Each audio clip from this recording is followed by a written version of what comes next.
कर्ज काढून धरणी माय कशी बशी पोचली, कोपला हो वरून राजा ढगफुटी झाली.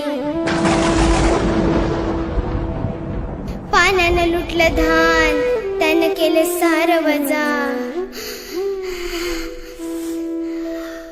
नशिबाच्या पुढं थकला शेतकरी बाप माझा.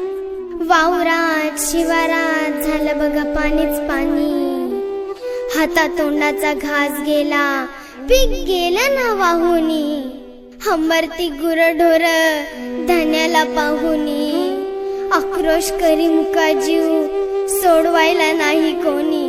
वाहून गेली जनावर, हतबल झाला बळीराजा. नशिबाच्या पुढं थकला शेतकरी बाप माझा. असलं कसलं इगीन आलं, फाटलं रे आभाळ. उसानी तर मान टाकली, डाळिंबाचं गेलं डोळ. करपली हो मूग मटकी, कुठं लावावं ठिकाळ. हात धुवून शेतकऱ्याच्या माग लागला या काळ.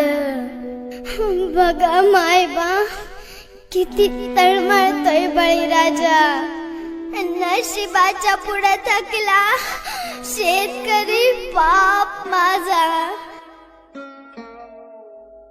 हे देवा, हे देवा, हे देवा, तू सत्याचा वाली ना रे.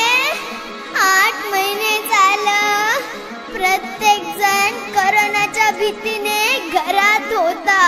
त्याच वेळेस माझा शेतकरी राजा प्रत्येकाचं पोट भरण्यासाठी न घाबरता शेतात उभा होता.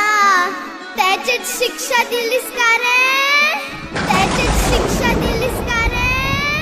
त्याचीच शिक्षा दिलीस का रे? दैवानं दिलं पण नशिबानं नेलं. शेतकऱ्यासाठी सांगाय तो कुणी काय केलं. अंत नका पाहू, होतं नव्हतं तेवढं वाहून गेलं. कर्ज माफी करा सरकार, ऐका एवढं बोल. सह्याद्री मी लेख शेतकऱ्याची मांडते, गारानं विनंती भजा. नशिबाच्या पुढं थकला शेतकरी बाप